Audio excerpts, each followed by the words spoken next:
Okay, can we start? It's like, I don't know what happened today. Many of the students are still sleeping. Let me call Chitaya Prima Prabhu to tell him that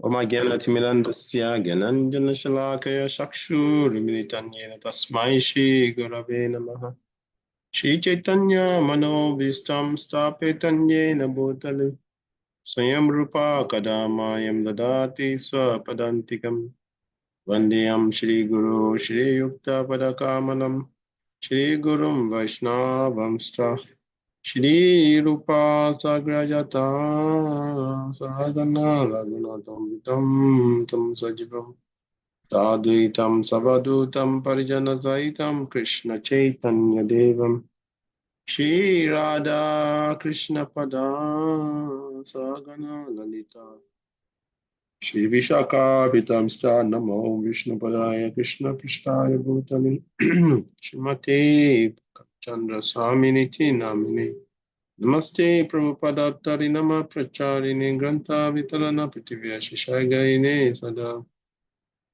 Namo Vishnu Padaya Krishna Prishtaya Bhutale Shrimate Bhaktivedanta Swaminiti Namine Namaste Saraswati Devi Gauravani Pracharini Nirvishesha Shunyavadi Vasatya Deshatarini Jai Shri Krishna Chaitanya Prabhu Nityananda Shri Advaita Gadadara Shivasadi Gaura Bhakta Vrinda Hare Krishna Krishna Krishna Hare Hare Hare Rama Rama Rama Hare Hare. Hare Krishna. So where did we stop last week? Oh. Who was here last week?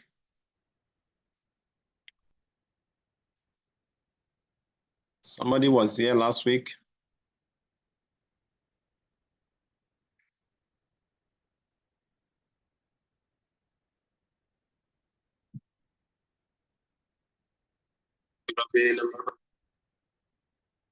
Anybody there?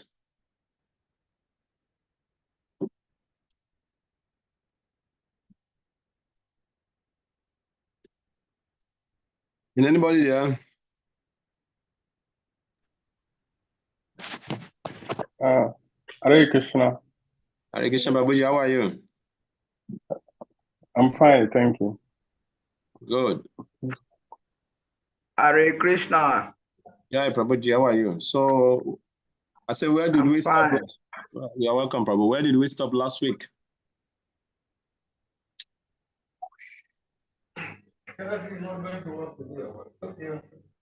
Somebody can remind us where we stopped?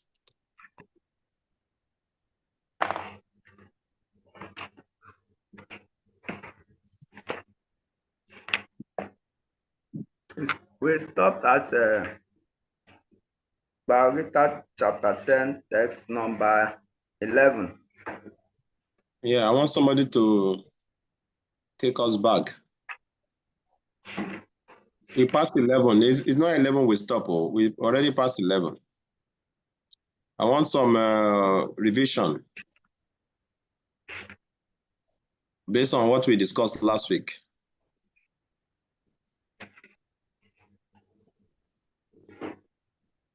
Yes.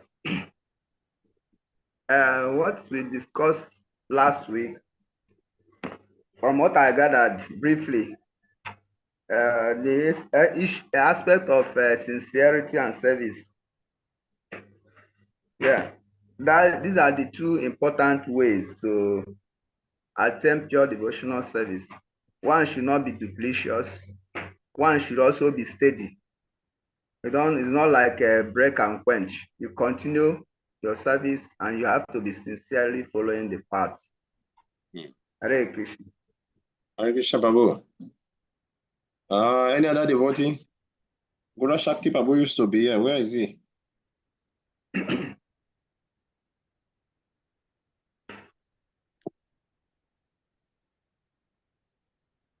Any other devotee want to share with us what we discussed last week? Stephen Govinda?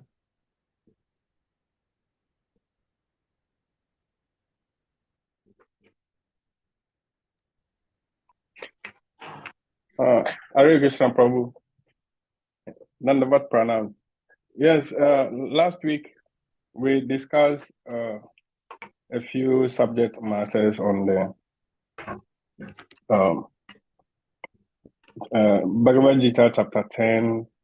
I think we started from 7 to 15, where Arjuna begins to, rain praises on Krishna and applauding him for the insight.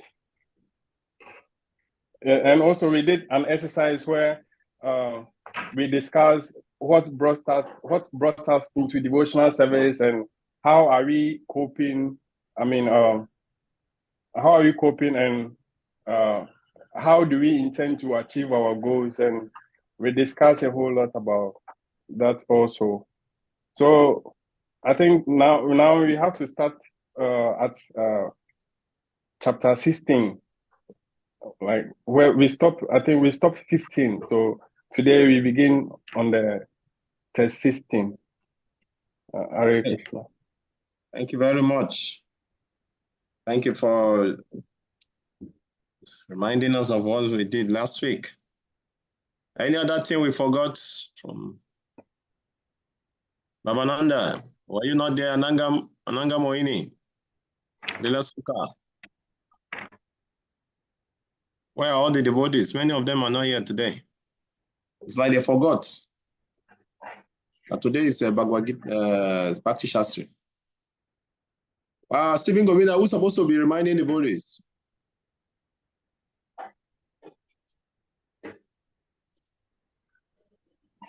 Stephen Govinda, Prabhu, are you there?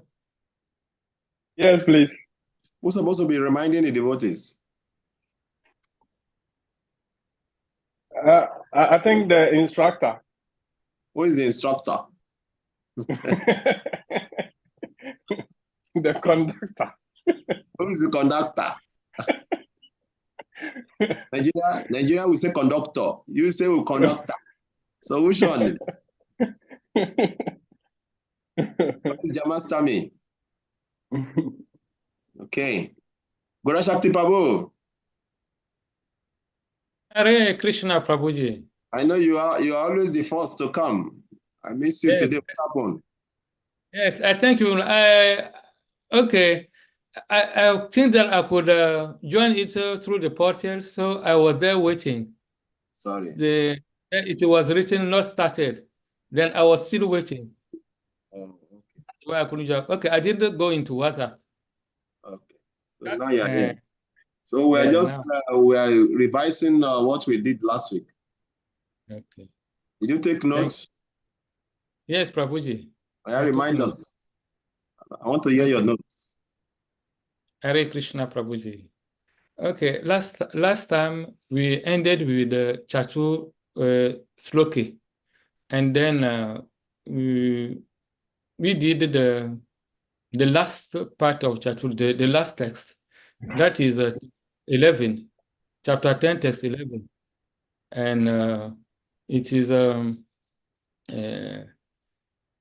text. I would like to recite it.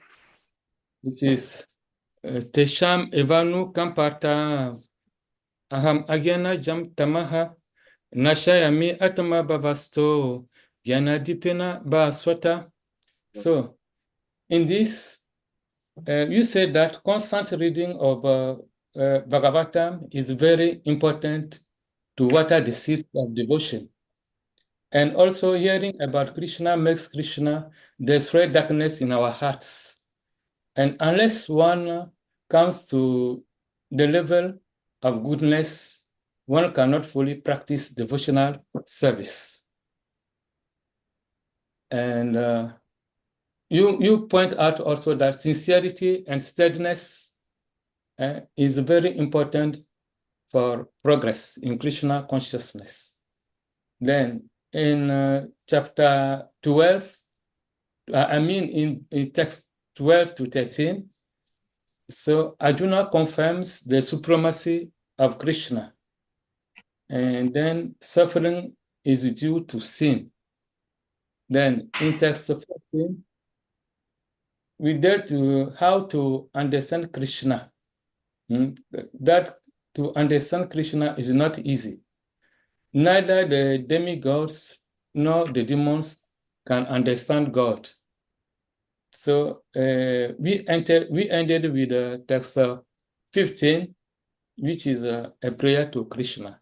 And you even mentioned the energies, the internal energies of Krishna. Among them, you have a Sandini energy, but the two others escaped me. Hare Krishna, Prabhuji. Yeah.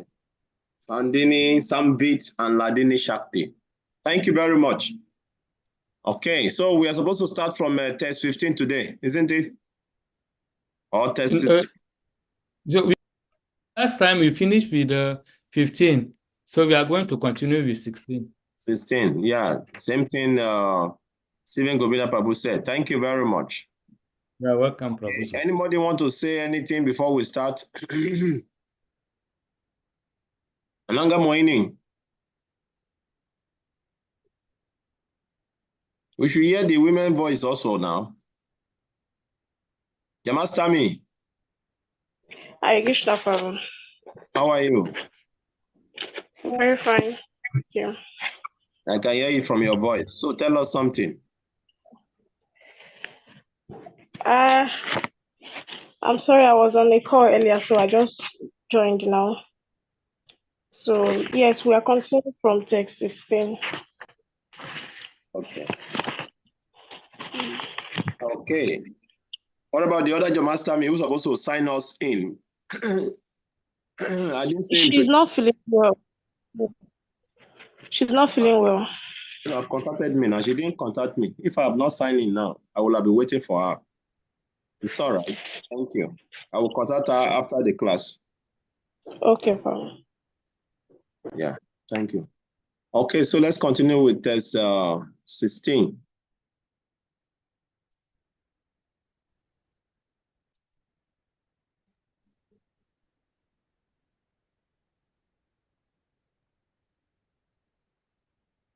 Can you see my screen?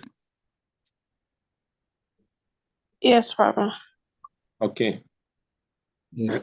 Vaktumara Syasheshena Divyai Atma Vibhutaya Yabir Vibodhibe Lokan Imastram Vyapya Tishtasi. Translation. Please tell me in detail of your divine opulences by which you pervade all these words. Okay, so Krishna is further requesting Arjuna. I said Arjuna. Arjuna is further requesting Krishna to tell him how he pervades everything. It's for our own benefit, so that we can be able to see Krishna around us. Because by knowing about how Krishna pervades everything, then we can see Krishna's energy and Krishna everywhere. That's what Arjuna wants to know more. So I want someone to read the purport. In this Hare. verse, Yeah. it appears that Arjuna is already satisfied with his understanding of the Supreme Personality of Godhead, Krishna.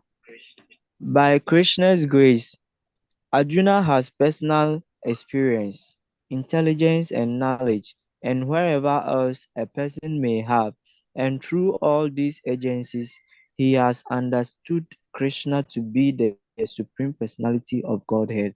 For him, there is no doubt, and yet he is asking Krishna to explain his all-pervading nature. People in general and the impersonalists in particular concern themselves mainly with the all-pervading nature of the Supreme. So Arjuna is asking Krishna how he exists in his all-pervading aspect through his different ages. One should know that this is being asked by Arjuna on behalf of the common people. Thank you. So Arjuna is asking on our behalf so that sometimes people will ask, show me God. They show me God. So by this description that Krishna is going to give us, then you can show God to people. This is how God appears in this material world. You can see the energies of God. You know, just like we're not seeing the sun, but whenever the sun arises from the sky, you can feel it, isn't it? You know that the sun is there. Yes, Prabhuji. Yeah, so same thing also.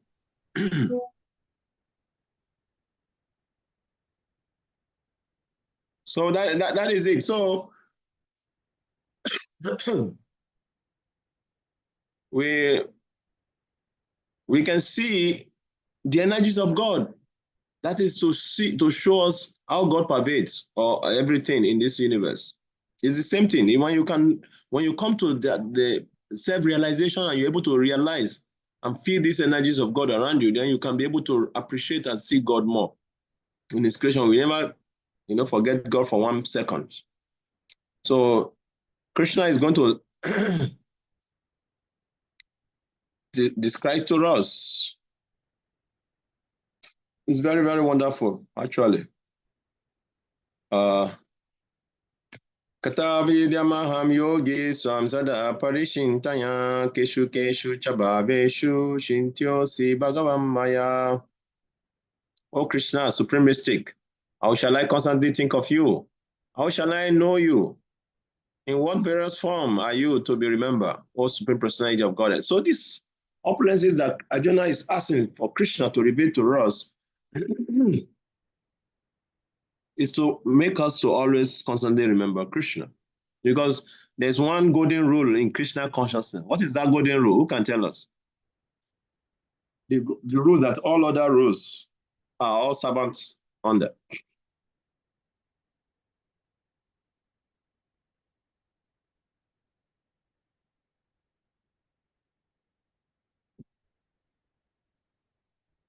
Anybody want to tell me what is the golden rule of Krishna consciousness? Nobody is here? Hare Krishna, Prabhu. Yeah, Ananga Moini. What is the golden rule of Krishna consciousness? I think chanting the japa. Chanting the japa. I'm not seeing anyone. Why all of you are hiding behind your camera? We don't know the rule. Hare Krishna. Yes, I would like to try. Yeah, but you have to open your camera. There's no excuse for you hiding behind your camera. I want to see everybody's. I want to see your faces on your camera. I think the golden rule is we are personalists. We are not impersonalists. No. You miss it. Krishna. Anybody who gets it will get 1,000 Ghana cedis. Krishna. Yes. It's about like fairness. What is that? Justice or fairness. That's the golden rule. No, you didn't get it. Always thinking. Jamasami, what did you say? Always thinking of Krishna. And what?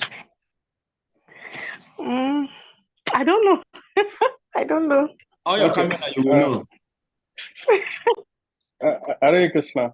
Yeah, on your camera. I want to see your face. Yes, I'm hearing you. Yeah, I know about the ultimate goal, but I don't know if it's the same as the golden rule. Oh yeah, now the ultimate goal. The ultimate goal is to see Krishna. Okay, it's not a golden rule. Hare Krishna. Yeah, Prabhu, tell us the Hare Krishna, Prabhu. Yeah. Yeah, I think it's a Sravanam Kirtanam Vishnu. You get Jamasami almost got it, but she didn't get it properly. Prabhu. Got it. Prabhu. Yes. Krishna Bamini. Krishna Bamini. Always thinking of there's something there. You forgot the other one. You forgot the second one also. You see? No. You almost got it. Yeah, Babananda, Lilasuka, you were saying something. Prabhu is always think of Krishna and never forget him. Thank you. That is it. That's what I was looking for. Always thinking of Krishna, never forget Krishna. All the other rules and regulations in all the scriptures, they are servants to this rule. Okay. In all rules and regulations in our Bhakti Shastra, they are servant to this rule. Always think of Krishna and never forget Krishna. Babu, I have win the $1,000. No, you're lying. No, I gave you a clue. I gave you a clue. That is why. You and also other people have mentioned it and I told you, oh, somebody have said it. Oh, no. Yes. Yeah. So you tried. Thank you very much. All of you tried. So, see, Arjuna is saying here, oh Krishna, supreme mystic, how shall I constantly think of you? How shall I know you? In what very form are you to be remembered, O supreme personality of Godhead? So these opulences that Krishna is going to reveal to Arjuna, Arjuna is requesting for it so that we can always remember Krishna 24 hours a day by thinking of any of them, like that. So purpose, someone want to read, please? Hare Krishna. Hare Krishna, Prabhu, please go ahead. As it is stated in the previous chapter, the Supreme Personality of Godhead is covered by his Yoga Maya. Only surrendered souls and devotees can see him. Now Arjuna is convinced that his friend Krishna is the Supreme Godhead, but he wants to know the general process by which the all-pervading Lord can be understood by the common man. Common men, including the demons and atheists, cannot know Krishna because he is guarded by his Yoga Maya energy. Again, these questions are asked by Arjuna for their benefits. The superior devotee is concerned not only for his own understanding, but for the understanding of all mankind. So Arjuna, out of his mercy, because he is a Vaishnava, a devotee, is opening for the common man the understanding of the all-pervasiveness of the Supreme Lord. He addresses Krishna specially as Yogin because Sri Krishna is the master of the Yoga Maya energy by which he is covered and uncovered to the common man. The common man who has no love for Krishna cannot always think of Krishna. Therefore, he has to think materially. Arjuna is considering the mode of thinking of the materialistic persons of this world. The words Keshu, Keshu, Cha, Bhaveshu refer to material nature. The word Bhava means physical. Materialists cannot understand Krishna spiritually. They are advised to concentrate the mind on physical things and try to see how Krishna is manifested by physical representations. Hare Krishna. So this Krishna is asking is for us to be able to perceive Krishna. Now, because now we are not very spiritual. When they're talking about, my Prabhupada is talking about materialists, or sometimes we are thinking, oh, we are spiritualists. But spiritualist means you can see Krishna everywhere. But on our level, we have not been able to see that, do that. So it's for our own benefit. Yeah, this question that Arjuna is asking is for us so that we can be able to see Krishna in his creation. And once we are able to do that, once we get able to remember Krishna, we'll become happy. So Arjuna continues, Visarena mano yogam vibhutim cha janardana Vuyakataya triptihi srivanto nasti me mritam. O Janandana, again, please describe in detail the mystic power of your opulences. I'm never satiated in hearing about you. For the more I hear, the more I want to taste the nectar of your words. See, that is the transcendental nature of Krishna. The more you hear about him, the more you want to hear about him. because it's completely spiritual. It's transcendental. It's not material. Okay? Proper. Someone want to read?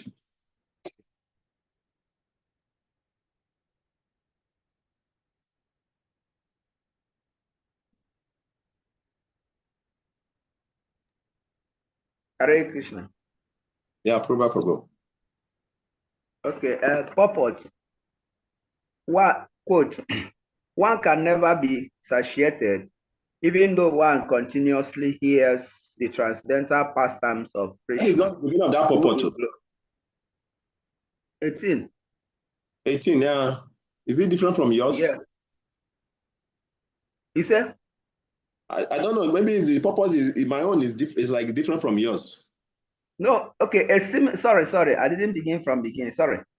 A similar statement was made to Shuta Goswami by the rishis of Nashmiraya, headed by Sunak. Namisharaya. Yeah, Namisharaya. That statement is Vayam Tunavi Prayamam Ota Maslo Kavi Krame Yakshre Vatam Rasam Yanam Swadau Sadau Pada. One can never be satiated, even though one continuously hears the transcendental pastimes of Krishna, who is glorified by excellent prayers. Those who have entered into a transcendental relationship with Krishna relish at every moment, at every step, the descriptions of the pastimes of the Lord, unquote.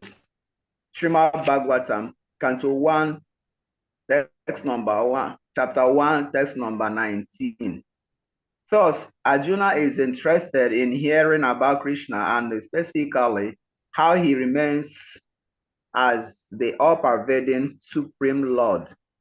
Now, as far as Amritam, nectar, is concerned, any narration or statement concerning Krishna is just like nectar. And this nectar can be perceived by practical experience. Modern stories, fiction, and histories are different from the transcendental pastimes of the Lord, in that one will tire of hearing mundane stories, but one never tires of hearing about Krishna. It is for this reason only that the history of the whole universe is replete with references to the pastimes of the incarnations of Godhead. The Puranas are histories of bygone ages that relate the pastimes of various incarnations of the Lord. In this way, the reading matter remains forever fresh, despite repeated readings. Hare Krishna. Thank you very much. So that is a topic about Krishna. It's always attractive. Shivata Swakata Krishna Punya Shabana Ketanam Ridyata Stoya Badrani Viduno Tishurishatam. It's mentioned also in Srimad Bhagavatam by hearing Krishna, and by when we develop affinity for hearing about Krishna, Krishna personally enters our heart to purify all the impurities in our heart. So actually hearing about Krishna is for our own benefit. But for now, we have not developed such taste. Like Srila Rupa Goswami mentioned in Upadeshamrita, that just like a sugarcane juice, one who has jaundice cannot take sugarcane juice. It will be tasting bitter. Just imagine sugarcane juice be tasting bitter in the mouth of one who has jaundice. But same sugarcane juice is the remedy for jaundice. Person has to continue taking it. And after some time, you can taste the sweetness of that sugarcane. So similarly also, even though now we don't know the importance of hearing about Krishna, or we are not enough attracted to hearing about Krishna or reading about Krishna pastimes, even though it's like one who has jaundice, material, our material nature is like one who has jaundice. But the solution is to continue to hear until we develop attraction for that particular thing. So just like we are doing now. So Arjuna is saying the same thing. I'm never tired of hearing about you because Arjuna already developed taste for hearing about Krishna. So until we have that taste for Krishna, and then we become attached to hearing about Krishna, then we cannot say we love Krishna. If you are not attached to hearing about Krishna, you have to be clear. Have you seen somebody who is very attached to beer before? Somebody who is attached to cigarettes. Have you seen them? I don't know, maybe you have seen any of them. One who is attached to beer or cigarette. Do you know how they behave? Yes, they are chain smokers or drunkards. Understand? So when you become attached to hearing about Krishna, you become like that. You cannot drop the book of Krishna. You are very attached to it. You want to hear again and again every time. Many devotees are not using their camera. What is happening? Are they there? We are there, Prabhu. Sure? Yes, Prabhu, we are here. Very here. Okay, it's good. It's always good to keep the Matatis at the back in the temple. So that is why they are not on their camera, because once they are on their camera, the Prabhujis also will not be focusing again. Is it like that? I don't know. I'm just saying. So you don't use your camera because you don't want to cause distraction, isn't it? I'm very sure, is it not? Jamasami is laughing. Okay, so let's hear Krishna. Now Krishna here is speaking. Krishna now is going to respond to Arjuna requests. Okay. Shibhagavanuvasha atate katayishyami divyahi atma vibhutaya pradayanta kuru shishta nastyanto vitarasyame. What is Krishna saying? The Supreme Personality of God says, yes, I will tell you of my splendorous manifestations, but only those which are prominent. Oh, Arjuna, for my opulence is limitless. Only Krishna can speak like this. Very authoritative, isn't it? No one can. I've never read any scripture and somebody. Only God can speak like this. In other scripture, you may be hearing the saints talking about God, but they will never give a profound statement like this. Yes, I'm going to tell you of my splendor manifestations, but only of those which are prominent. Oh, Arjuna, for my opulence is limitless. Okay, so we're going to be hearing that. It's very sweet, actually, to hear this Krishna's opulence again and again. Papa, somebody want to read? Ladies, please. Hi,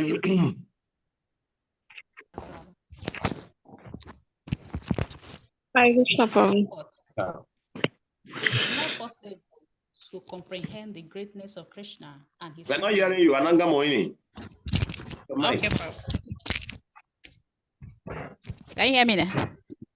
Yeah, just put your mic in your mouth, we will hear you. Yes.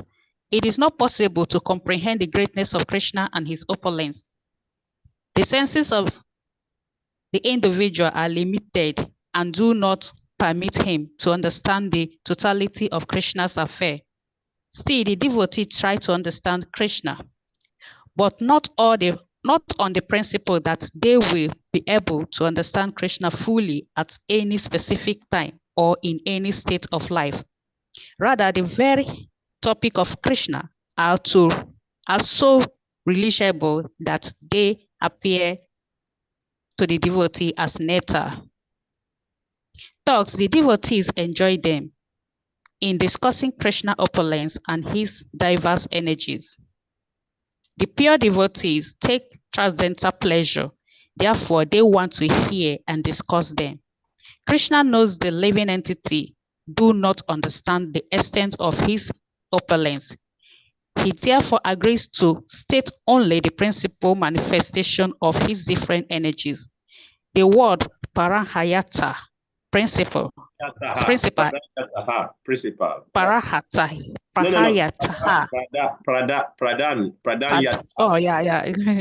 Pradayataha, principle, is very important because we can understand only a few of the principal details of the Supreme Lord, for his features are all limited.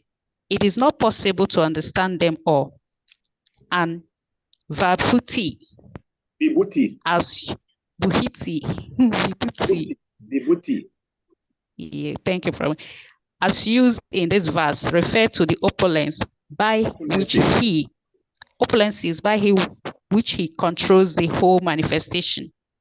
In the Amara Kusa Dictionary, it is stated that Vuhiti indicates Vibhuti. Vibhuti Don't bite your indicates tongue. indicates an exceptional opulence.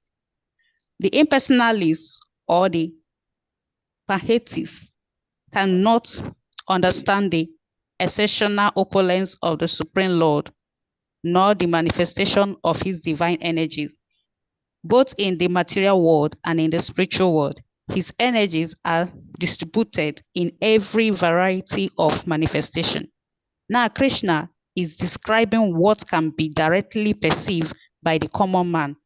Thus, part of his various guided energy is described in this way.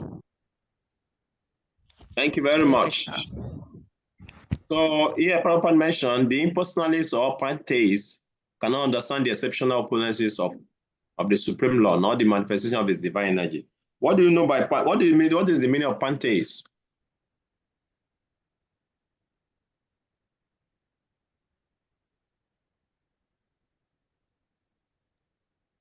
Hare Krishna, does it have anything to do with atheists? No.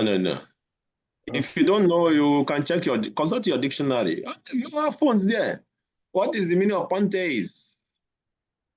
If you don't know, consult your dictionary and answer me. You can quickly do that. Because if you don't understand a word in a book or pantheist means a person who believes in pantheism. Yeah, a person who believes in pantheism. Yeah, pantheism is one who believes in pantheism. Then what is pantheism? Like if Krishna Prabhu. Yeah, the Krishna Bhamini. Okay, there are people that believe that the nature and God is one. Yeah, thank you. Yeah, thank you. That is it. That's what I'm looking for. They believe that God is everywhere in his nature. Huh? They believe that God spread, in his nature, in his creation, like that. So that is pantheist. So when you see that word, any word, when you are reading and you see any word you don't understand, you check it. That is how you increase your vocabulary. So pantheism, that is the meaning of pantheism. And impersonalism is it's a little bit different also, because impersonalism, we know that people believe that God has no form. So the same thing also is pantheism and impersonalism. They are almost close, but they are a little bit different. But the pantheists, they believe that God is spread all over his creation in the universe. So that is still Prabhupada is mentioning that there. So this is what Krishna is going to describe to us, how he pervades his creation. It's very, very important. Okay, so let's continue. Let's read the next verse. Because Krishna already started talking now. So we are going to be hearing all those. It's principle. What is the word Prabhupada used from that word principle? And what is the word they use for the opulence of Krishna? Anybody remember? He used pradayata for principle. Yeah, pradayata. Okay. And then what about the opulence? Vibhuti. Vibhuti. So when you hear the word vibhuti, it means the opulence. Yeah, when you hear the word vibhuti means the opulence of God. Vibhuti. Okay. So this is how you learn some of the words. Okay. So yeah, Krishna said, Aham atma gudakesha sarvabhuta shaya stitaha. Aham adisha madhyamascha bhutanam anta evacha. Okay. It says, I am the super soul. So Krishna begins to describe his opulence now. So we have to listen. We're going to just be reading about these opulences now. Say, I am the super soul, Arjuna, seated in the heart of all living entities. I am the beginning, the middle, and the end of all beings. Okay. Like our brothers, our Christian brother will say, Alpha and Omega. Who can tell me the meaning of Alpha and Omega? I remember when we were in school, we used to learn that thing, Alpha, Beta, Omega, and all those things. These are Greek alphabets, What is the meaning of Alpha and Omega? Hare Krishna. Yes, Babu. Yes. Alpha is the beginning. What is the beginning of what? It is A, the beginning. Alpha And is the beginning of the Greek alphabet. Let us. Yes. And omega is what? Omega is the last letter. It means the end. Omega is the last letter in Greek alphabet. It's completely different from English alphabet. Yes. Thank you. Yes, that is why another name for Krishna also is Adokshaja. Adokshaja. What is the meaning of Adokshaja? Adokshaja, in Sanskrit, the vowel begin also begin with A. And the consonant ends with ksha, ksha, ksha. Okay, so Adokshaja means that the one that is beyond this word, this alphabet, Adokshaja, is beyond A and ksha, Adokshaja. So Krishna is beyond this. So here is mentioned, Krishna is saying, I am the beginning, the middle, and the end of all beings. That must be God, nobody else. Okay. Any other person want to read the purport? Another lady? Hi, Krishna Prabhu. Yes. Okay, go ahead. Go ahead. Hare Krishna. Yes, go ahead.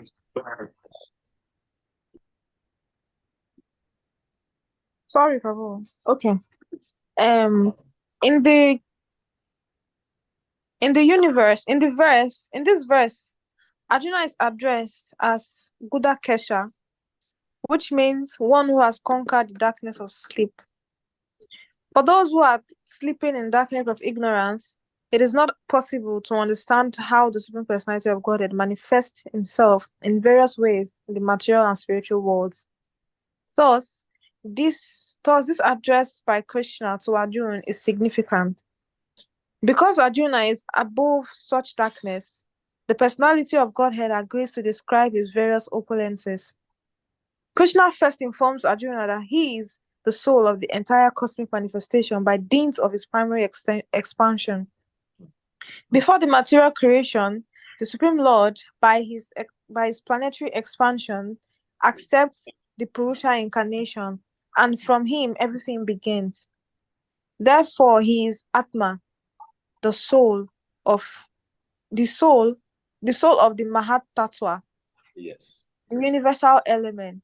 Yes. The total material energy is not the cause of the creation. Actually, the Mahavishnu enters into the Mahatattva, the total material energy. He is the soul.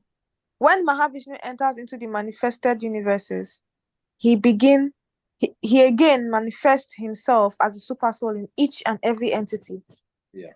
We have experienced that the personal body of the living entity exists due to the presence of the spiritual spark. Without the existence of the spiritual spark, the body cannot develop. Yes. Similarly, the material manifestation cannot develop unless the Supreme Soul, Krishna, enters. As stated in the Subala Upanishad, Prakriti Adi Sarva Bhutantar Yami Sarva Sersicha Narayanaha. The Supreme Personality of God is existing as a super soul in all manifested universes. The three Purusha avatars are described in Srimad Bhagavatam. They are also described in the Satvata Tantra. Vishnu's Narada Pancharatra. What did you say?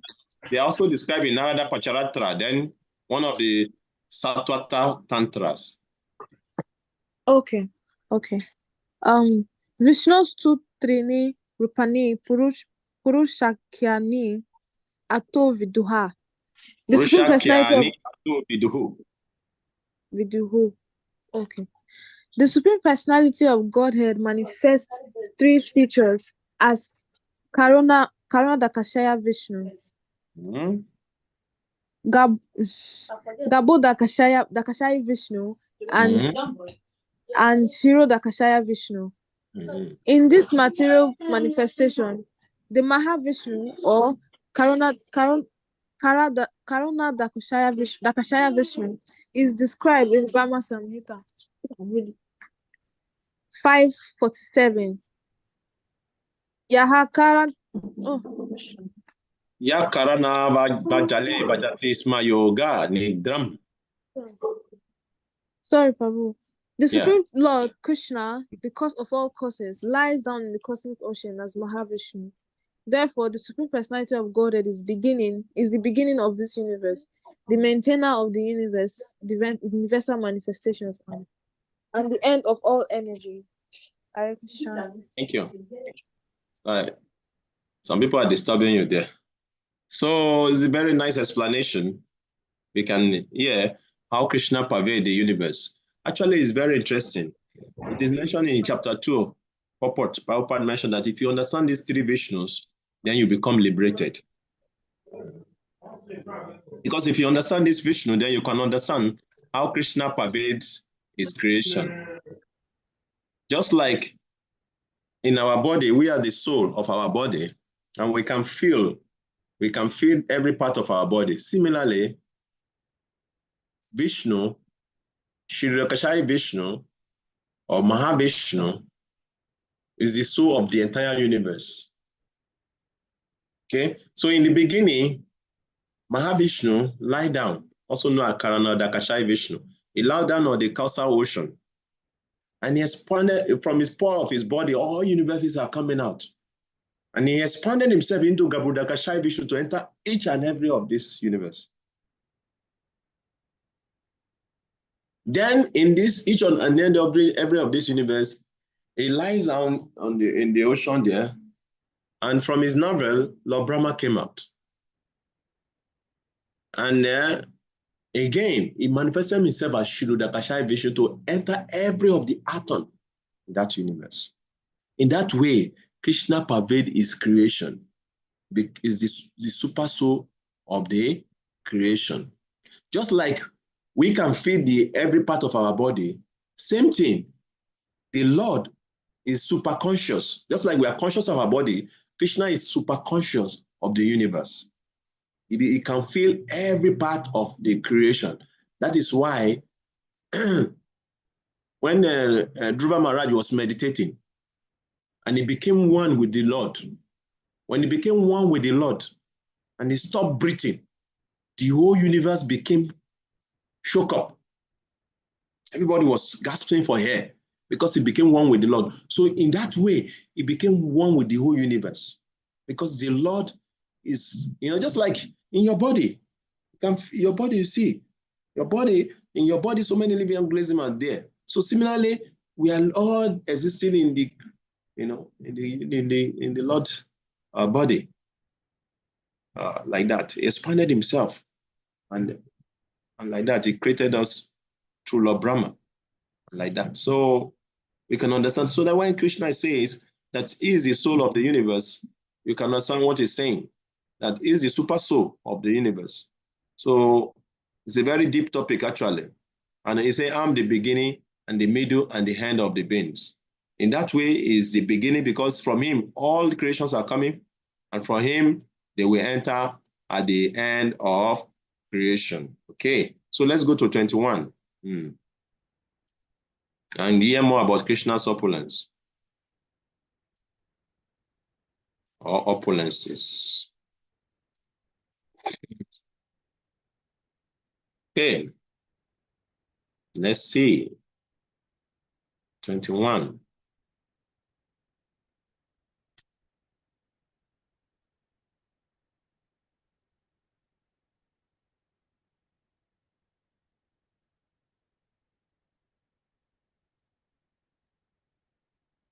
Adityanamaham Vishnu Jyotisam Raviham Shubham Marichi Marutamasmi Nakshatranam Haham Shashi. Translation. Of the Adityas, I am Vishnu. Of light, I am the radiant sun. Of the Maruts, I am Marichi. And among the stars, I am the moon. Is it not very nice, sweet, the way Krishna is saying? Very poetic, huh? Of the Adityas, I am Vishnu. Of light, I am the radiant sun. Of the Marut, I am the Marichi. And among the stars, I am the moon. Okay, so let's hear what Prabhupada is saying about all these different opulences of Krishna. Somebody want to read? Prabhuji's? Hare Krishna. Jai. Hare Krishna. There are 12 Adityas, of which Krishna is the principal. Among all the luminaries shining in the sky, the sun is the chief. And in the Brahma Samhita, the sun is accepted as the glowing eye of the Supreme Lord. There are 50 various of wind blowing in space. And there are 50 varieties of wind blowing in space. And of these winds, the controlling deity, Marishi, represents Krishna. Among the stars, the moon is the most prominent at night, and thus the moon represents Krishna. It appears from this verse that the moon is one of the stars. Therefore, the stars that twinkle in the sky also reflect the light of the sun. The theory that there are many suns within the universe is not accepted by the Vedic literature. The sun is one, and as by the reflection of the sun, the moon illuminates. So also do the stars. Since Bhagavad Gita indicates herein that the moon is one of the stars, the twinkling stars are not suns, but are similar to the moon. Hare Krishna. Thank you. So we can see here this importance of all this Krishna mentioned.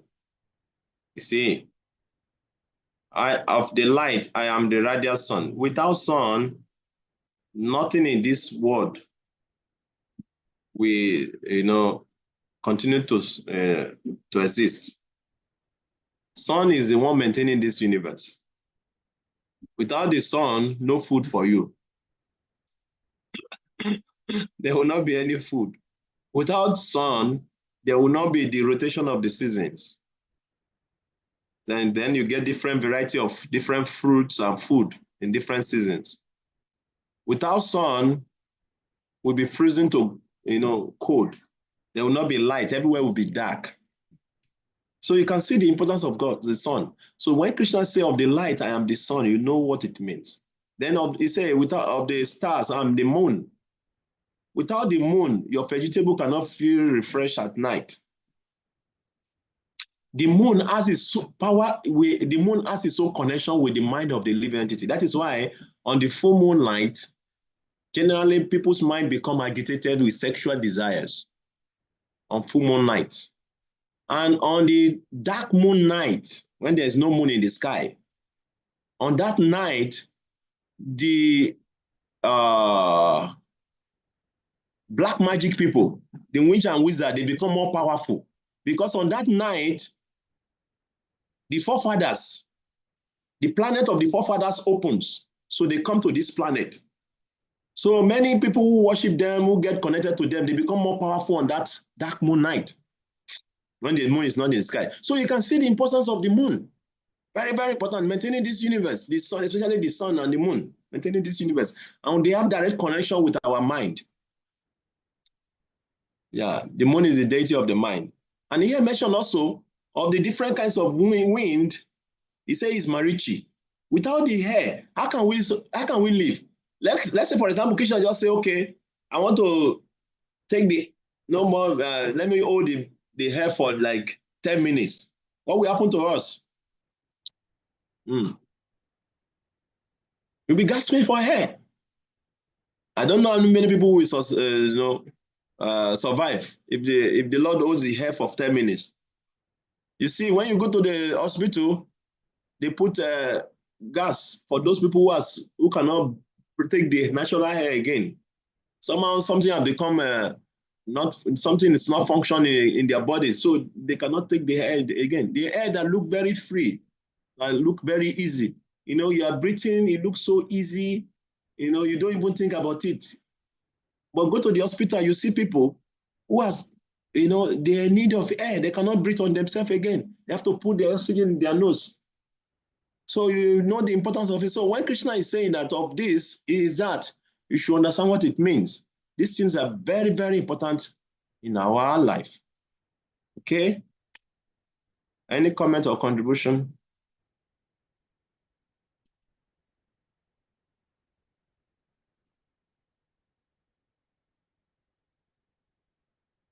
Any question? Hare Krishna, Prabhu. Yeah. Yes, here in Krishna is saying that of the Adityas, I am Vishnu.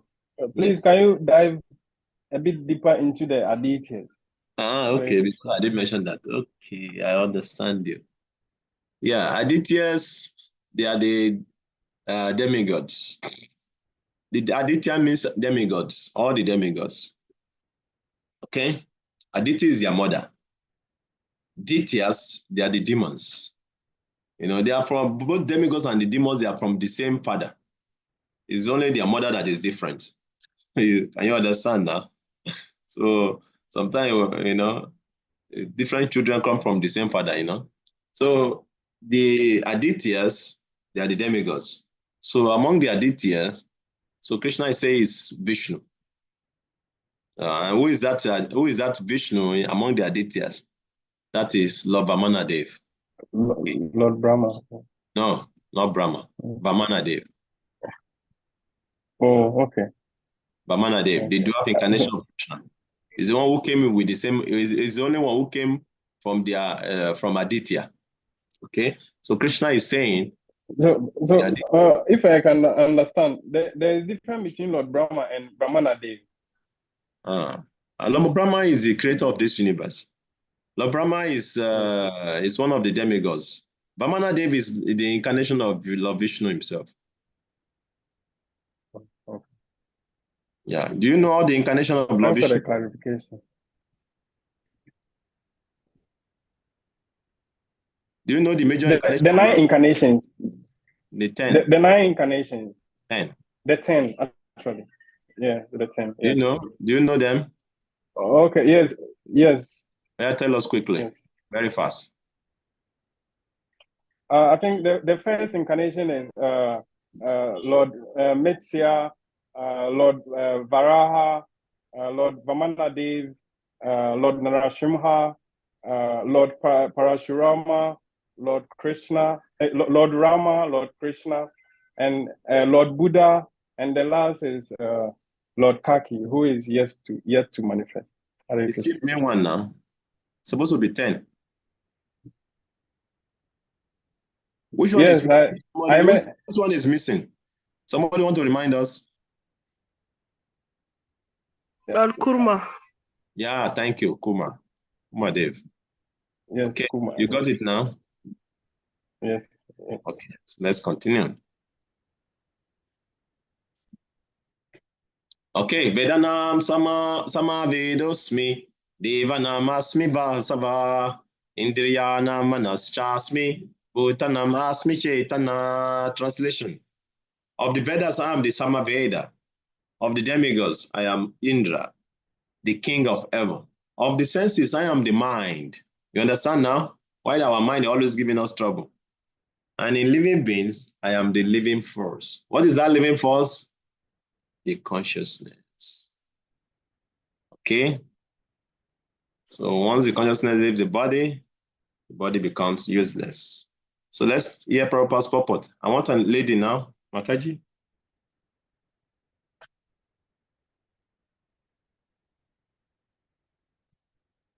No, Mataji is there. Hare Krishna, Prabhu. Yes, please. 22. The purport. The difference between matter and spirit is that matter has no consciousness, like the living entity. Therefore, this consciousness is supreme and internal. Consciousness cannot be produced by a combination of matter. Hare Krishna. Thank you. Very short purport, because it's self-explanatory here. Prabhupada doesn't need to talk so much. Okay.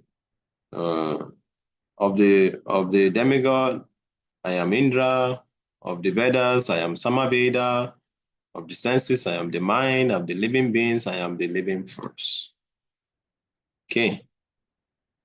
Any comment, contribution, or question? Krishna Prabhu. Yeah. Prabhu, that aspect of the demigods, I am Indra. I don't Yes. really understand. The king of heavens. Can you explain that side? Yeah, Krishna is saying that of the demigods, Indra is their king. So he's representing Krishna. Just like as time goes on also, we're going to hear, we say of all the beasts, I am lion. You understand? So the best of his creation is Krishna. Let me give you a very practical example. That's your house. What is that thing that is making your house to stand? If that thing is not the foundation. If that thing is not proper, it will fall. The foundation. Is it only the foundation? The pillar. The pillar. Thank you. Is the pillar. Foundation is together with the pillar, but it's the pillar that is holding the building. If the pillar is not strong, the building will collapse. So depending on what weight you want to put on the building, you have to send the pillar down, down, down, down, because it's the pillar that is holding the building. Yes, you put the pillar in the foundation, but the pillar is what is standing it. That is why we see sometimes the building will collapse. Why? Because the pillar's not strong. Okay, so when we want to use that practical example, we say in the building, Krishna is the pillar. Okay, whatever is the essence of anything in this universe is representing Krishna. I don't know, maybe you are getting the point. Are you getting the point? Yes, Prabhu. Anything that is the essence of anything, just like you say, in the living entity, I'm the living force.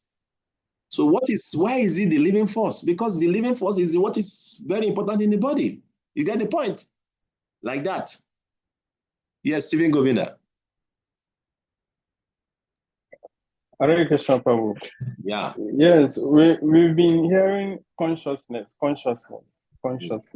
Yes. And here Krishna have declared it to be very, very important, because without the consciousness, there will be no growth, there will be no changes in the body, and the whole creation come to standstill. So please, can you elaborate on the consciousness? Because the understanding seems to be deeper than what we know. Hare Krishna. How do you know that it's deeper? So tell us now.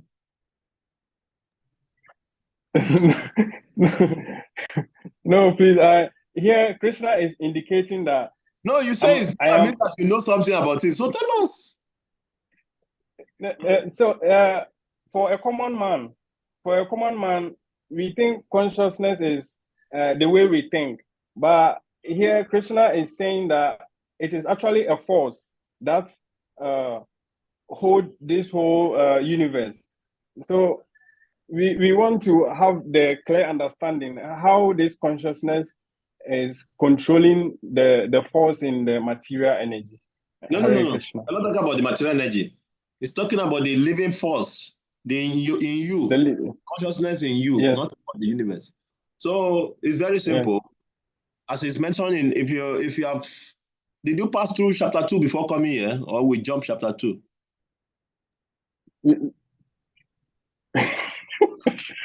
We discussed, but as usual, it has skipped our mind. Actually, consciousness is the symptom of the soul in the body. Okay? Anywhere the consciousness is no more in your body, that place will become numb. You know what it means to be numb? Become like a stick. The place will become like a stick. That is why if they want to operate you, they will inject you so that the place will become numb. You will not feel so much pain when they are cutting you. Actually, the consciousness flows through the body through blood. That is why the blood is very important in the body. And that is why when there's a leakage of the blood of your body, if there's a leakage in your body and your blood is wasting, after some time, the soul cannot live in the body. The soul will leave the body because the soul can only remain in the body through the blood consciousness. So Prabhupada mentioned in chapter 2 of Bhagavad Gita, consciousness spread all over the body like a light. Just like we are, like the sun in the air, we see the sun and it spread all over the universe. That is how this consciousness spread all over our body. So Krishna is saying that is that consciousness in the living force. So without that consciousness, that's what differentiates the material from spiritual. Okay? When there's no consciousness in the body becomes useless. Once the consciousness leaves the body becomes useless. They can burn it, they can bury it, they can throw it for the birds to eat. The body becomes like any other useless thing. So the consciousness is what gives importance to the body.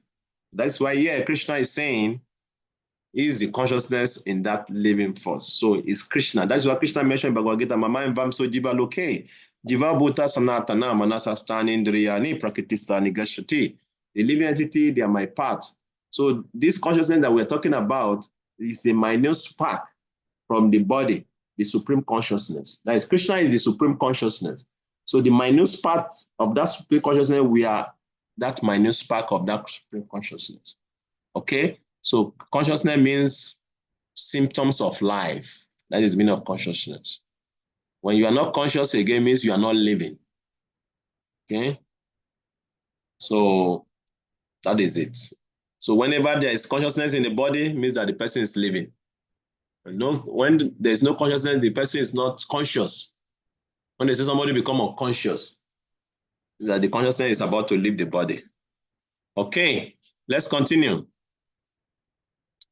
Rudranam Shankara Shasmi Vetasho Yaksharakshanam Vasuna Babaka Shasmi Meru Shikari Namaham. Of all the Rudras, I am Lord Shiva. Of the Yakshas and Rakshashas, I am the Lord of Wealth, Kuvera. Of the Vasus, I am Fire Agni. And of the mountain, I am Meru. Okay, purport. Somebody want to read?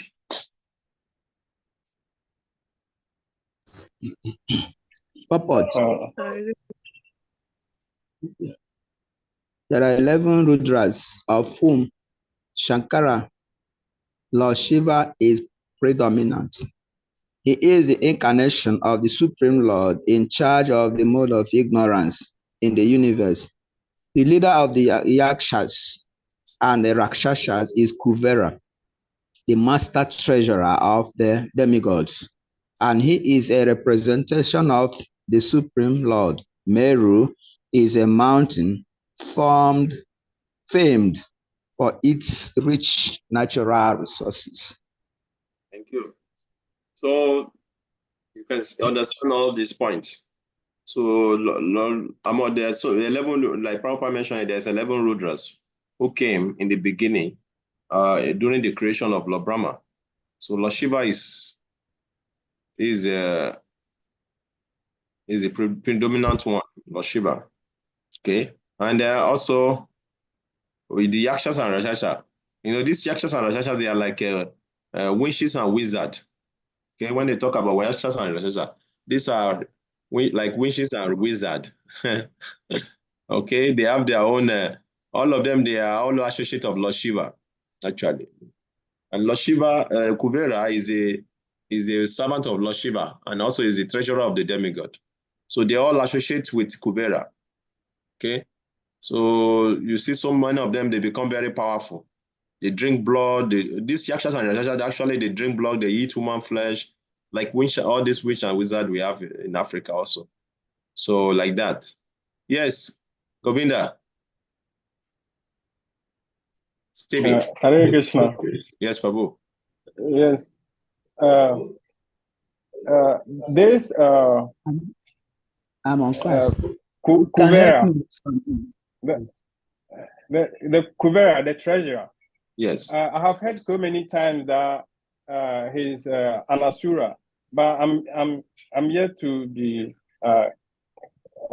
like I'm yet to understand perfectly or have my ignorance destroyed. What is really his nature? Is he an Asura, and why is he the treasurer when the demigods are there and they elected an Asura to become a treasurer? Hare Krishna. No, Kubera is not an Asura. Kubera is one of the demigods and is their treasurer, is the one keeping their wealth. But is very compassionate that he give association to Yakshas and Rakshasas, just like Lord Shiva. Lord Shiva is not a demon, but who are his associates? His associates, they are demons. Okay? People who like to do bad things, they are the one who take a shelter of him, like the demons, they worship Lord Shiva, many of them, to get power. Doesn't mean that Lord Shiva is a demon, just that those demons, they know that Lord Shiva has power and they worship him to get the power from him. But that doesn't make Lord Shiva also a demon. Similarly, also Kubera, also, who is one of the best servants of Lord Shiva. So it's a demigod. That's why he's the treasurer of the demigod. Because Yakshas and Rakshasas associate with him, or is their master, doesn't make him a demon also. Okay? Thank you very much. I think this is one of the reasons why it's important to subscribe to Bhakti Shastri, because unfortunately some of our Shiksha gurus have lied to us. They have misinformed us. How? Hare Krishna. How? Yes, because me coming into conclusion that Lord Kuvera is an Asura, is coming from a Shiksha guru. So I think we should be careful who we choose as Shiksha gurus and what we listen and what we believe in. All of that. Sometimes when people hear things and they don't make their research, that is what they conclude in their mind. Okay, it's like that. So there are so many. It's just like there's another Maya Danava. Maya Danava is an Asura. Maya Danava is an Asura. But that does not make him a very bad guy, because even when he was pleased with the Pandavas, he's the one who built Indraprastha for them. If you read Mahabharata, he built Indraprastha for them, that even when Duryodhana came there, Duryodhana was bewildered, because this Maya Danava is a very great architect of the demons. It's a great architect of the demon, just like the demigods, they have their own architect. His name is Vishwakarma. So, but this Maya Danava also is a great architect of the demons. So, just because just like, see, when we talk about demons and demigods, they are not like the small demons we have in the material world here. They are completely different. They have their own planet. Okay, these demons we talk about, who are from another mother of the demigods, they have their own planet. So they are completely different from the small demons we have here. They are completely different. So those demons, they are there for the balance of the universe, for the universal balance, because it's always, in this material world, they always have two sides, the good and the bad. Okay, so those demons, they worship Lord Shiva as their Lord, so to get power from him, like that. So some of them are those who worship them, they are the ones who are demoniac. Actually, the demon themselves, they just fight for they try to fight for their own rights with the demigods to get the equal rights. That is what they do, to get equal rights in the universe. But actually, those who worship them, they are the ones who are very demoniac, who are very destructive, like Ravana, like Kamsa, and all those people. They are the one. But the big demons, they're always fighting with the demigods. You know, because they are from different mothers. Okay, so like we're saying, like what we're saying, the person who was explaining to you may not be completely wrong, but they may be bringing it from another angle. Okay, so don't conclude like that. Okay, so let's continue. Puro dasam shakmokya imam vidi parta brias patim sinaninam maham skanda sarasamasmi sagara. Okay. Of priests, O Arjuna, know me to be the chief Brihaspati. Of generals, I am Kartikeya. And of bodies of water, I am the ocean. Let's read the purport, then we can talk about it. Somebody want to read from the Matajis? Now Prabhuji just read. Or is it Mataji who read last? Hare Krishna.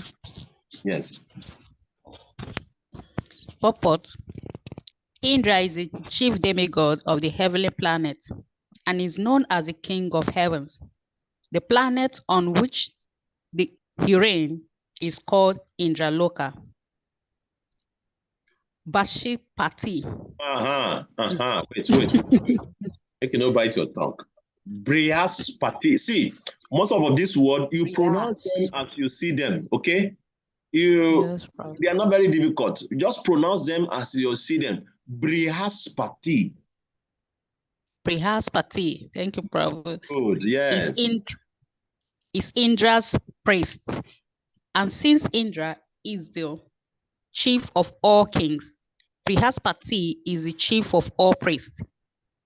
And as Indra is the chief of all kings, similarly, Sankada. No. You are jumping the word again. Pronounce the word the way it's written. Skanda. No, Skanda. Skanda. Or Kartikeya.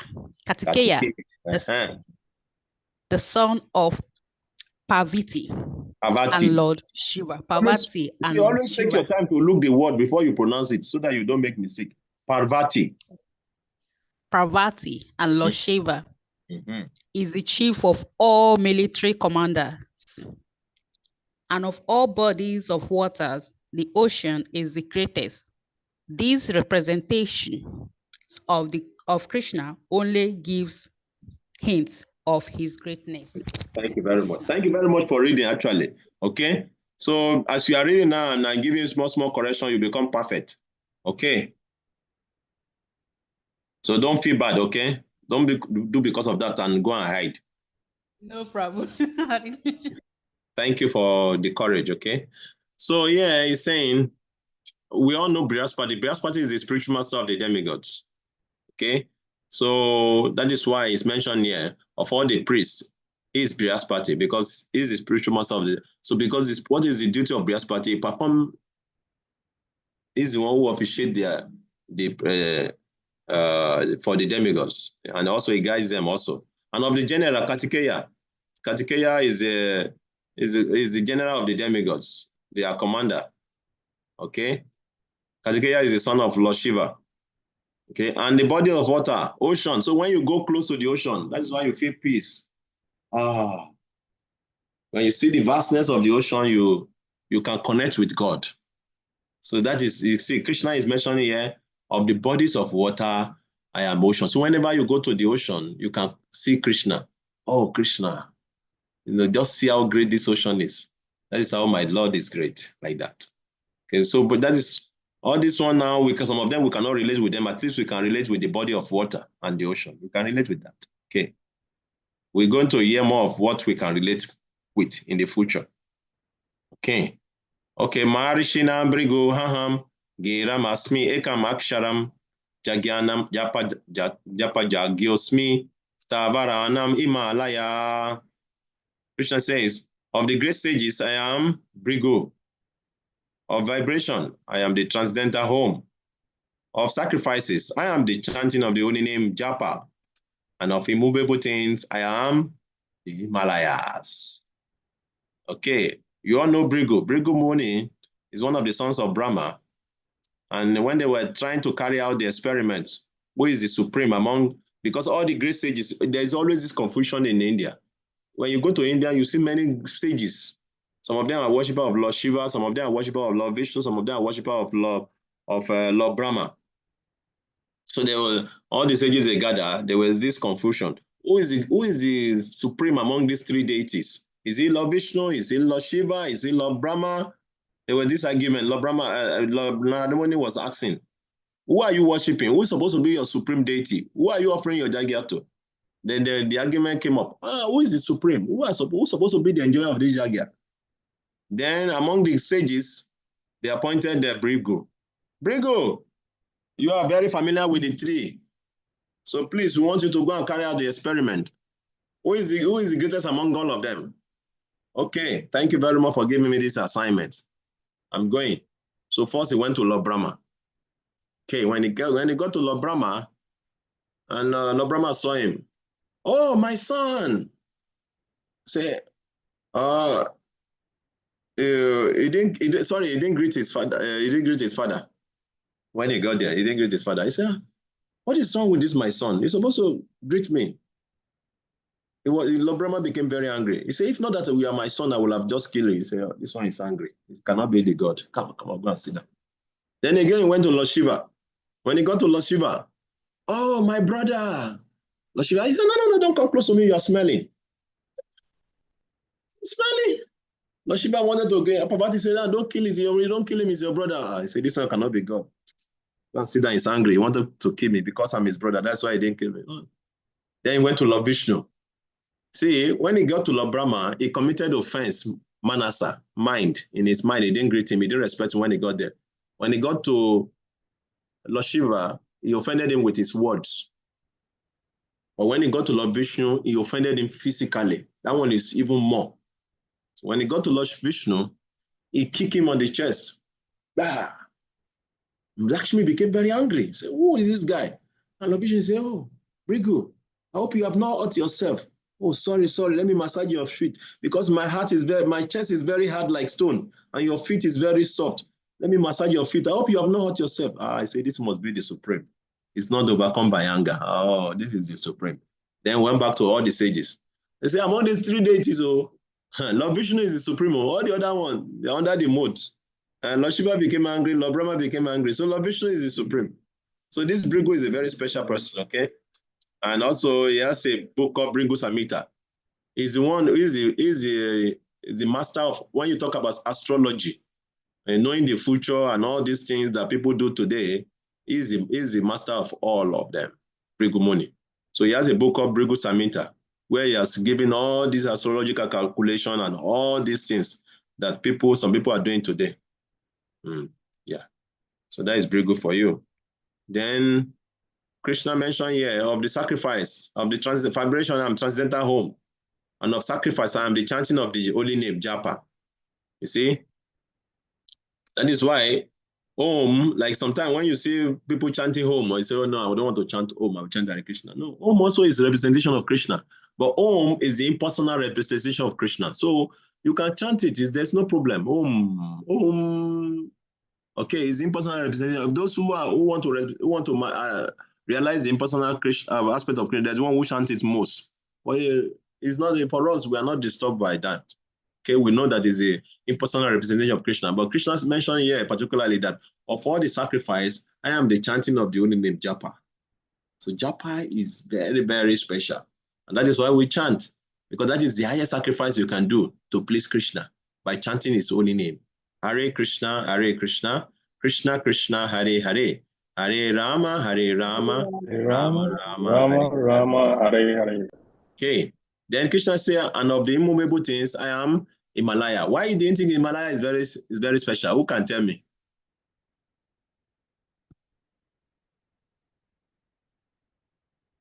Who can tell me?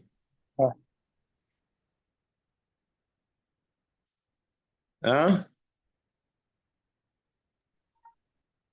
Why do you think Himalaya is very special?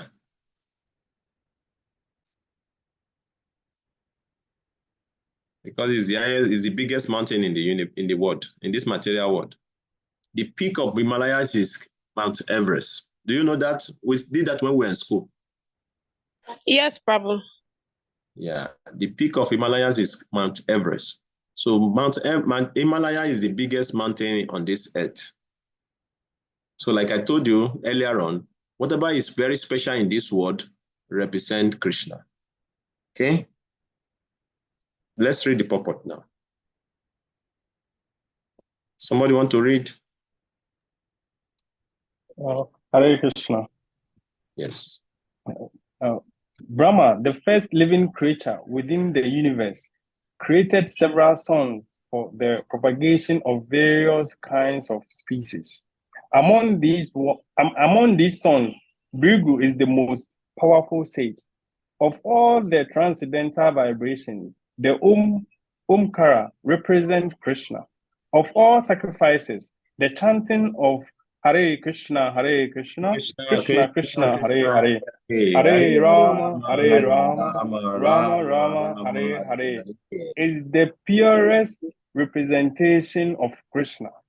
Sometimes animal sacrifices are recommended, but in the sacrifice of Hare Krishna, there is no question of violence. It is the simplest and the purest.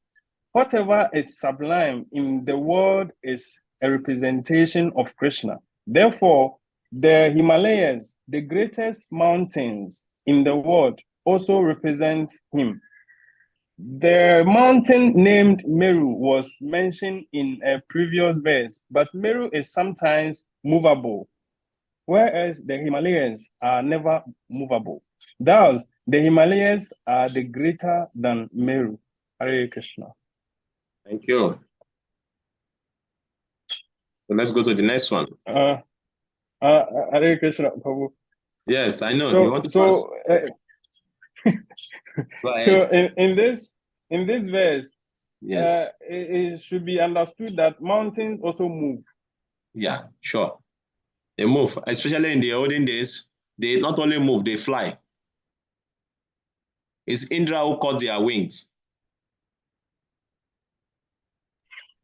So that is why you see this is interesting. That is why you see sometimes people go to worship some mountains because they are living at it also. Just like when you come to Nigeria, there is one mountain called Zuma Rock in Abuja. Actually, it's in Suleja, but they call the place also Abuja. So when you see the mountain, once you are coming, I live very close to that rock actually. Where I stay in Abuja is very close to the place.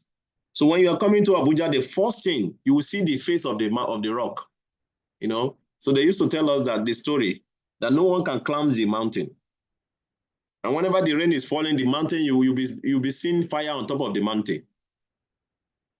So it's a very mysterious mountain. People worship it also. The people who live around that place, they worship it, and they say that is the male, because there's so many other rocks around. Even where I build where my house is very close to a rock. So all the rocks in that area, they are considered to be the wife of that Zuma. So rocks or mountain, they are living entity also. It's only the living entity who becomes so stone-hearted that the one who become rocks, and like that. And they live for a long time. So in the olden days, mountains used to fly, not only move. They fly around. Okay. Let's read this one. Ashwata, can you see my screen? Yes. Yes. Ashwata Sarva Vrikshanam Deva Rishi Namna Shana Arada Gandharvanam Shitrarata Sindanam Kapilo Mune.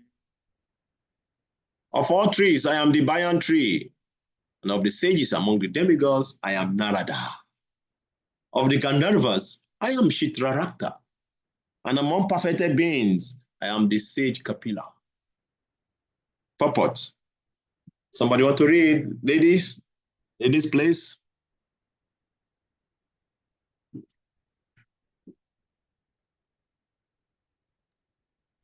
Hare Krishna. Okay. Yeah, continue.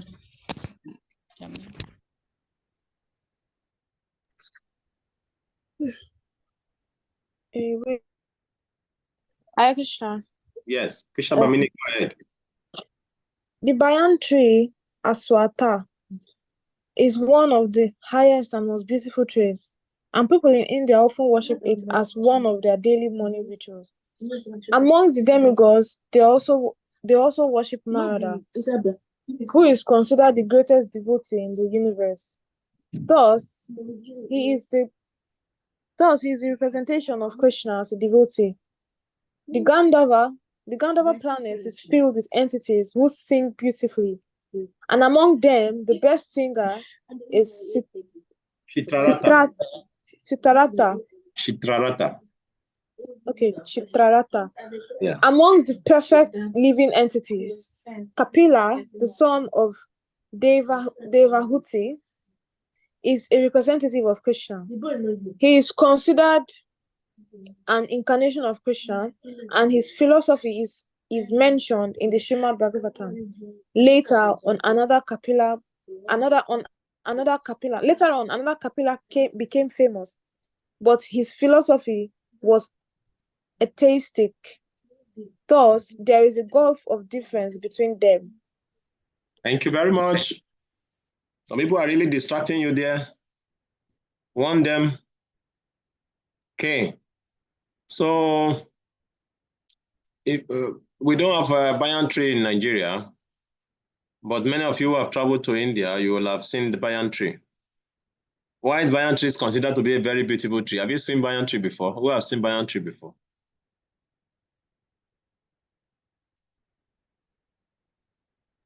Hare Krishna. Through the internet, I've seen it. Okay. I know it's a very huge tree and it walks, and the roots walks a lot, and it's a very huge among all the trees. Hare Krishna. Okay. Yeah, the roots will drop from the branch of the tree, and once it touches ground, and then it take another, start growing again. So it's a very beautiful tree. It's one of the biggest tree in the world, actually. Very big, very big.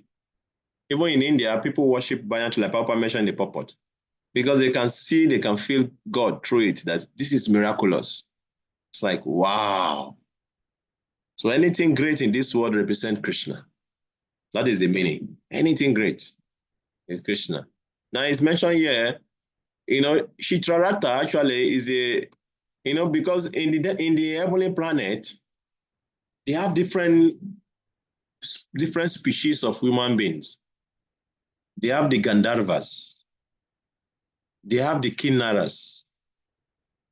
They have the, all of them, So Apsaras. Apsaras, they are the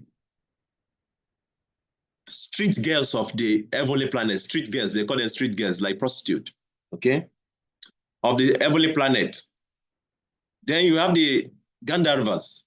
They are the singers in the heavenly planet. And some of these people can be categorized under angels. Many people, they don't know the meaning of angels, They don't know that angels, they are the servant of the demigods. Okay. So when they talk about angels, they talk very big of the angels, but actually angels are servant of the demigods. So this is why you have all these Apsaras, Kinnaras, Gandharvas. So like here in Mama mentioned in the purport, in the singer in the heavenly planets, the singers, there is the Gandharvas.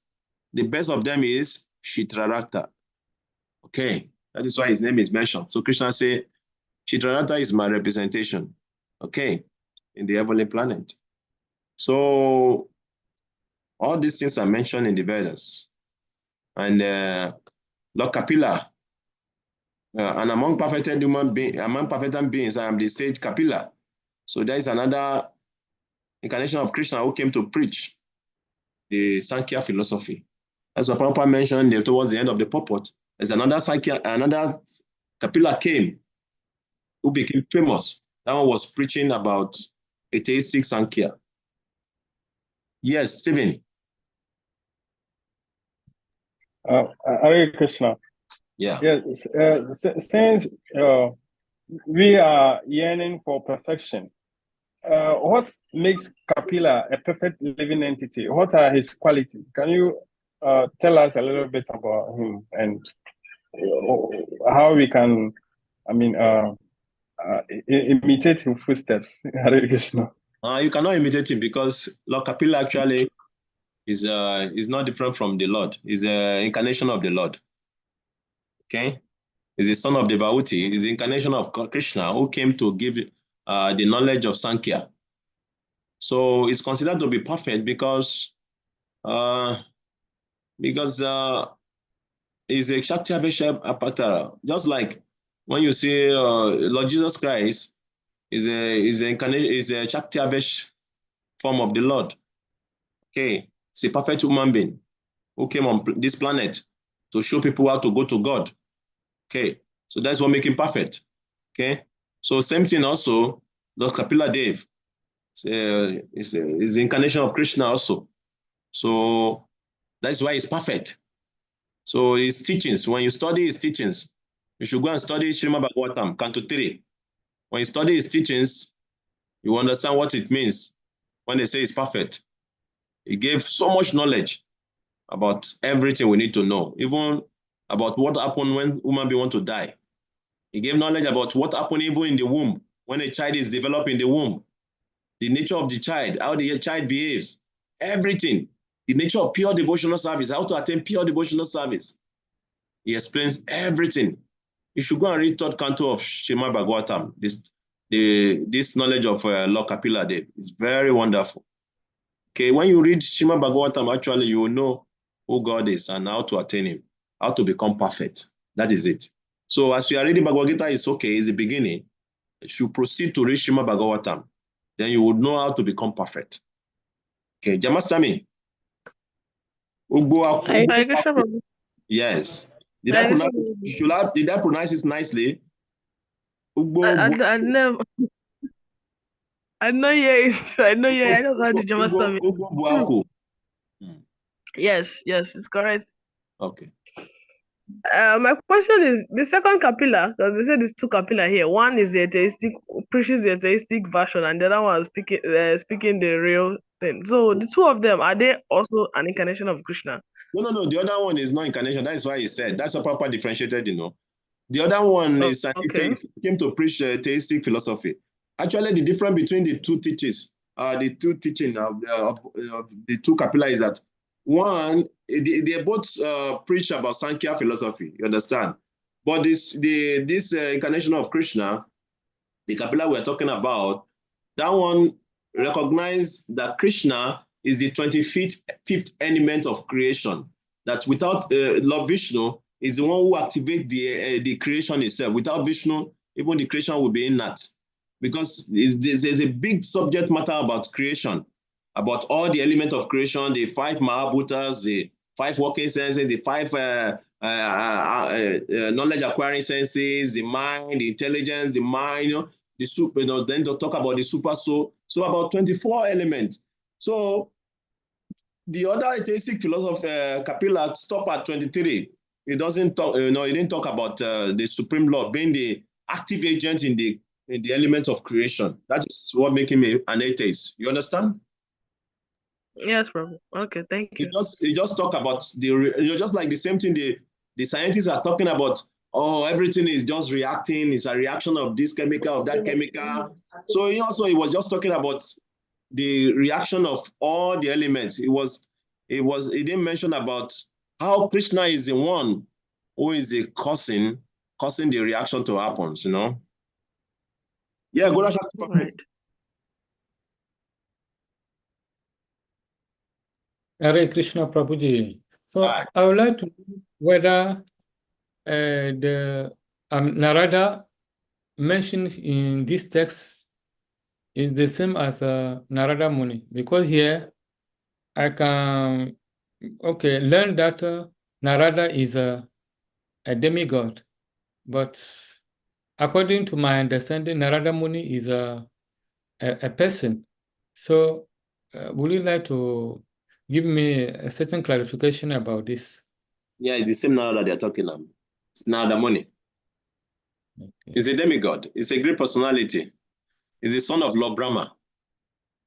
You know, even also he's higher than Lord, the son of Lord, because you see, when Lord Brahma created, he created Kashyapa Muni. Kashyapa Muni married Diti and Aditi, then they have the demigods. But Narada himself came directly from the body of Lord Brahma. Okay, so that is why it's mentioned that Narada, of all the demigods, you know, it says of all the great sages, sorry, what did he mention? Among the sages among the demigods. Okay, so it means that there are sages, demigods. You get the point? You know, before you say of the demigods, Indra. Here you say of the sages among the demigods. So there are some sages like Parvata Muni, Kashyapa Muni, Brigu Muni, some other munis like that. Not Brigu. Brigu is of his own category. So Narada Muni is the sage, is the best because Narada Muni is incarnation of Krishna, Shaktavesh. When they say incarnation, it means Shaktavesh. Is the empowered incarnation of Krishna to distribute Bhakti. Bhakti, devotional service. That is why he's representing Krishna. Okay? It's completely different from other sages. Okay. My point here is that, okay, when they say a person, is not a person different from demigod, but here... A person is different from demigods. Person is different from demigod. Okay. We are human beings. The demigods are completely different. They are higher beings. Okay. So I can then say that the Bhakti Shastri has done good for me because I consider Narada a person, a very important personality. But I didn't know that. It's a very important personality, actually. But I know that, but I did not consider it up to demigod. That is a demigod. That's what I didn't know. It's a great sage among the demigods, like it's mentioned here. It's a great sage. Actually, when Narada Muni is a very special and unique sage, actually. He's the only sage who relates perfectly with both the demons and the demigods. It doesn't have, nobody have problem with Narada Muni.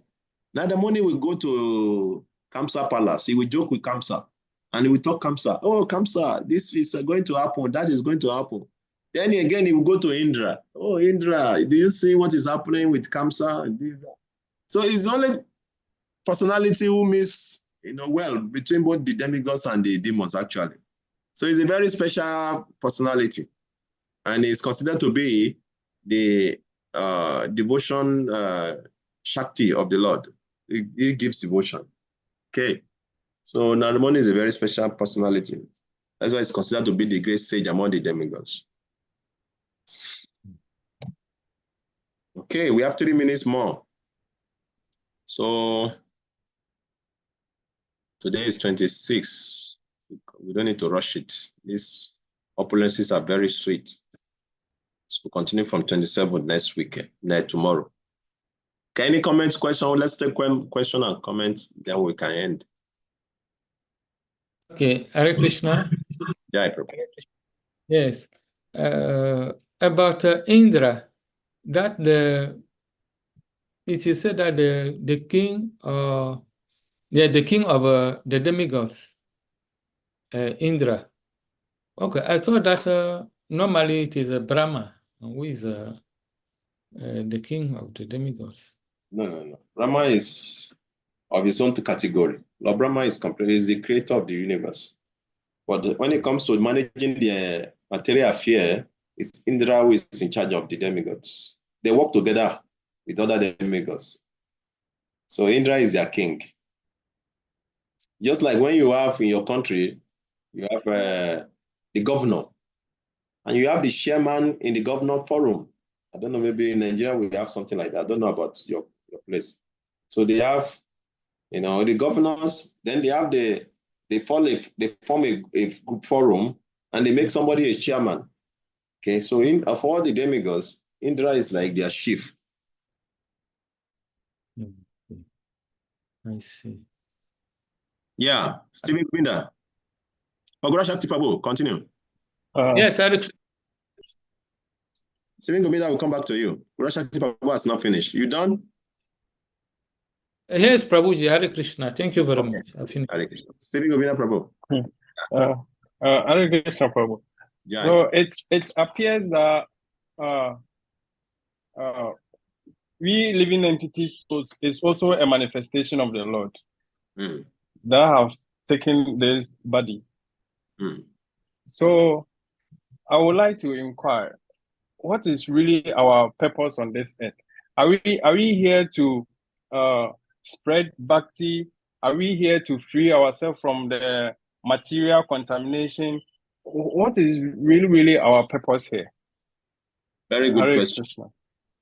And that is why you are doing Bhakti Shastri, to know the purpose. So our purpose here is to surrender our free will, because we don't want to give up our free will. We want to be independent of the Lord. And that's why we are suffering here. That's why we came here in the first place, the material universe. We want to be the enjoyer. We want to be the Purusha. And because we want to become the Purusha, we are suffering the hands of Prakriti, the material energy. So until we surrendered our free will and recognize the Adi Purusha, Krishna, to be the supreme enjoyer, then we will not be happy. So the goal of life, the purpose of life, is to realize that Krishna is the supreme personality of Godhead, and our sole duty is to surrender to him and serve him. That is the purpose of life, to surrender to God. That is the purpose of life. Unless we realize this, we have not achieved the purpose of life. But the irony that is there is that even though if you don't realize it, at the time of death, you'll be forced to surrender. So why can't you just surrender, happily, so that you can be happy? Yes. Babananda. Oh, Jamasami first. Jamasami. I guess Prabhu. Yeah. I wanted to ask this. It's still about the Sri Devarishanada Muni. The story we heard of him was that he did association of the sense as a human being in this material world. He only knows his mother. His father was not known.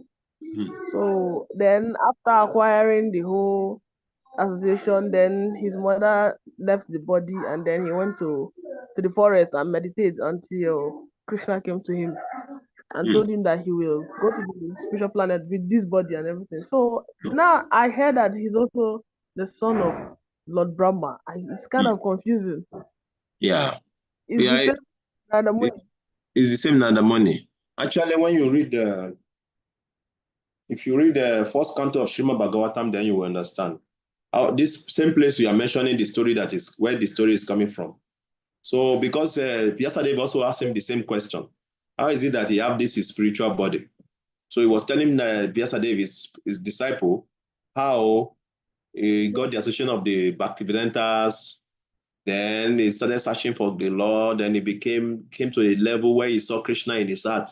And he was trying to absorb himself. Then Krishna disappeared. Then he had a voice. You will never see me again in this life. Oh, you have to work hard for me again. Oh, it's because it intensifies the meditation again. Then at the end of the universal, when there is a annihilation of the universe, then he left with the same body to appear as one of the sons of Brahma in the beginning of the another universe of the creation. That is how he got his own perfection. You get my point? Yes, it's very clear now. Thank you. Yes, so it's explained in the first canto of Srimad Bhagavatam. You can go and read it where he was talking to Vyasadeva. Okay, bro. I just Yeah. Bhavananda. Hare Krishna, Prabhu. Yes, tell us. Hare Krishna. We Please, I want to ask. never tired of hearing. Please, Baba, I want to ask some question. I want to know the mechanism between karma and free will. The connection between karma and free will. Yeah. Yeah, the two of them, they are tightly connected. Karma and free will. Let me give you an example that will make you to understand karma and free will. According to your karma, Babananda is going to get 1 million pesos, 1 million CDs. Okay. on the 23rd of December 2024, according to your karma, Babananda is going to get 1 million CDs on the 23rd of December, isn't it? Is it true, Babananda? Yes. Jai. Okay. So now how you spend that 1 million CDs is what is called free will. Yes. Okay? So you may take that 1 million CDs because by your karma, you are going to have it whether you work, you don't work. Something will just connect with one thing and one make forward. You just meet somebody who connects you with one business, and before you know, bang, bang, bang, you start making money and you get 1 million CDs because it's your karma to get it. Okay. Then how you spend it is what we call free will. But another may say, oh, now I have 1 million CDs. Now to hell with this saffron cloth. Pure. Where are the girls? Show me the girls. Okay. I better go. That is called free will. Okay. So you now decide, or you can say, oh, Krishna, thank you very much. Now let me build a very beautiful temple for Krishna in the city of Accra. You see your free will? So your free can either be positive or negative. Okay, Krishna doesn't tamper with our free will. So based on our karma, we will get whatever we are going to get in life. Then based on our free will, we are going to use it to get another karma for our future. Okay. Thank you. So that is the connection between karma and free will. Okay. Wow. Thank you very much, everyone. That brings us to the end of today's section. See you tomorrow. So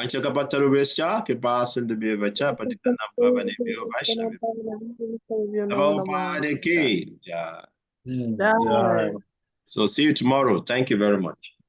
Hare Krishna.